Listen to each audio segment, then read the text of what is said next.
ahead. 12 News at 10 starts right now. We begin tonight with a new development in the case of 10-year-old Jesse Wilson, the boy who went missing in 2016 and was found dead in the desert 2 years later. Good evening and thanks so much for joining us for 12 News at 10. I'm Kariba Devine. And I'm Mark Curtis. Today we learned that criminal charges against Jesse's adoptive mother, Crystal Wilson, have been dismissed. 12 News journalist Gabriela Becerra spoke with Jesse's family and is in downtown Phoenix tonight with their reaction. Prosecutors say there's not enough evidence to secure a conviction at this time, but Jesse's loved ones are not giving up hope for justice. They want investigators to take another look. This case should have been worked and closed years ago. Shock and disbelief felt by Jesse Wilson's biological grandmother, Cynthia Lauderdale, telling me she believes there is enough evidence in his case. Investigators just need to use it. Jesse deserves justice, and his case needs to be worked and not set aside and go cold. Buckeye police tell us they're not giving up on Jesse, saying, quote, "This is a very complicated case and we knew there would be challenges. The bottom line is Crystal Wilson is the only person who knows what happened to Jesse." Wilson reported Jesse missing in 2016. His body was found in the desert 2 years later. Wilson was charged with concealing a dead body, but this week prosecutors opted to dismiss the case without prejudice. The Maricopa County Attorney's Office telling us, quote, "At this time, there was insufficient evidence to move forward with the trial against the defendant." They also have to feel confident and comfortable that the evidence that they're going to present, the evidence that they have, is going to be sufficient to obtain a conviction. Because the case was dismissed without prejudice, attorney Hector Diaz tells me the county attorney will have the chance to present new charges if the opportunity arises. The public shouldn't assume here that because there was this announcement that there was a dismissal, that this is the end of the case. Do you feel like you will ever get justice for Jesse? At this point, I'm almost thinking that I'm not, but my hopes are up that they will go ahead and investigate more. The Maricopa County Attorney's Office says if new evidence is discovered and brought forward, they would re-examine the case. Reporting in Phoenix, Gabriela Becerra, 12 News. All right, Gabby, thank you. Scottsdale police shared new video today showing the moments leading up to a suspect being shot and killed by officers. And before we show you, we do want to warn you that this video is graphic. It happened Thursday night near Scottsdale and Cactus Road. Police say that 52-year-old Laquanza Young was driving a stolen vehicle. In the video, you can see Young get out and start shooting at officers. Police then returned fire, hitting Young. The two officers involved have been placed on leave pending an investigation. Also developing tonight, a Valley teacher has been arrested and accused of secretly recording students. Estevan Carrion was a teacher at Independence High School and is facing charges after his students say they found cameras, hidden cameras, in a changing room at the school. Court documents say a student removed one of the cameras once they noticed it. On it, police say there were graphic images of the teens. The teenager was able to get away with the device and quickly told adults. You know, they did the right thing. They stood up for themselves. They got out to where they needed to be, to a safe place, and reported to their parents right away, and then got that to us where we could take over that investigation. Court documents show that the teacher allegedly started to panic when he figured out the camera was missing and demanded to check the students' pockets and backpacks. According to the Glendale Union High School District, Carrion is now on administrative leave and has been relieved of his duties.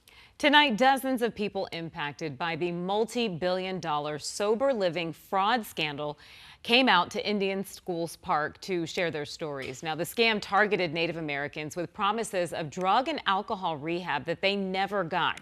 Instead, the people who ran them made money. 12 News journalist William Pitts has been covering this scandal for the last year, and he has the story of an emotional night.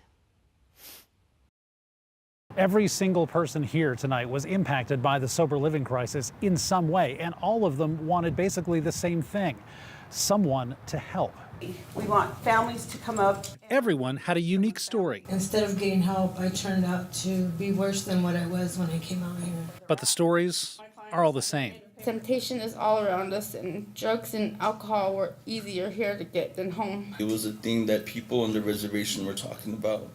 It was like a thing going around saying that you could go to treatment, you could get a job, and you could still party without paying rent or paying anything. I'm the one who helped him get into one of these facilities, and it's something I regret every day, and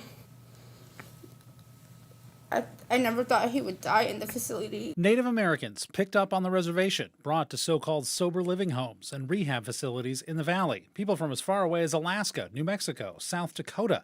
And it's been happening for years. And it hurts because we think we're alone. It's sad that, it had to get this bad in order for our voices to be heard. State officials have said the scam has cost the state $2.8 billion so far. And the state's Medicaid agency has taken action against these businesses. More than 300 businesses placed on the access suspension list, cut off from billing. They're accused of overbilling, billing for more hours than there are in a day, billing for dead people, people in jail. Some have shut down entirely, and when they do, Reva Stewart says her people are out on the street. She says some are still recruiting. She says she was getting calls for help right before the town hall started. We're boots on the ground. We see it all the time. We want accountability. That's what pisses me off the most. Reva organized Tuesday's town hall and invited Access, DHS, and the Attorney General's office to hear this. No one came. These people were promised help, but in the end, the providers helped themselves. They come down here for help thinking that they're going to actually finally get help. And when they get here, put into one of these homes, and they're not getting the help. We became dollar signs, basically. We just became a big dollar sign. In Phoenix, William Pitts, 12 News. All right, well, thank you. All right, turning now to our weather. We had some storms popping up today across the valley. Take a look at this video.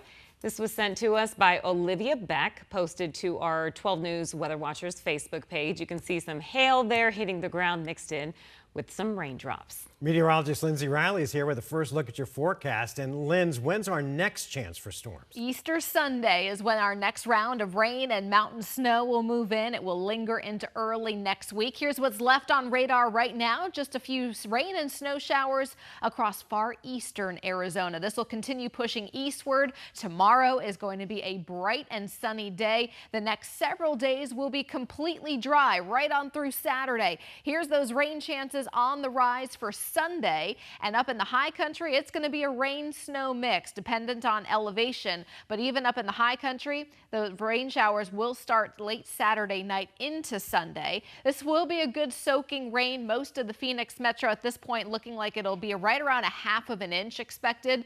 Closer to Cave Creek, Fountain Hills, and the Superstitions, we could be nearing 1 inch of rainfall as we head into the latter half of the weekend. For the next couple days, though, a nice warm up. We're headed to 87 degrees by Friday. Not only will that be the warmest day of the week, it'll also be the warmest day of the year so far. Once that rain starts to roll in late in the weekend and early next week, temperatures take a bit of a dive. Mark and Caribe. All right, thanks. Tonight, we continued our town hall series focused on teen violence, and this time it was in Spanish. 12 News journalist Bianca Bono is joining us live at the Carl Hayden Community High School in Phoenix, where the town hall just wrapped up about an hour ago. And Bianca, what did the panelists talk about tonight?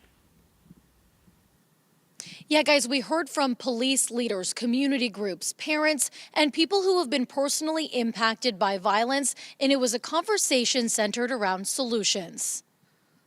Hundreds of community members packed into the Carl Hayden Community High School auditorium, hoping to be part of the conversation around addressing violence in the community. I was driving and I was shot while I was driving within the community. Panelists at the Spanish-speaking event ranging from Phoenix police to families who have been impacted by violence themselves. I could not be more grateful to be here with the community tonight, to have these parents who've lost their babies have the opportunity to hear, to have their voices heard. It's been 5 years since Mary Che Adria lost her brother Adrio. He died by suicide at 17 after a stranger and predator online instructed him on how to take his own life. Her mom, one of the speakers Tuesday night, addressing internet safety and talking about the foundation they've created. What we predominantly do is provide financial support to families in need of counseling services for their children, along with internet safety workshops in English and Spanish for parents. New Pathways for Youth's Level Up program, pairing Valley youth with mentors, also hoping to be part of the solution. Which equips youth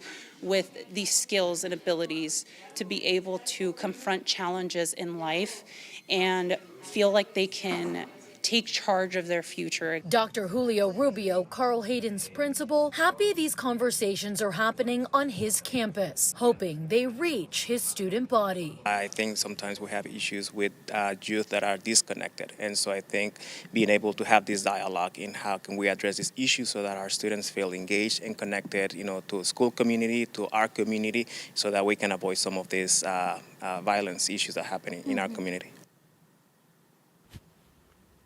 And tonight, Phoenix police said from 2022 to 2023, while they did see an overall decrease in violent crime, juvenile violent crime increased by 76%.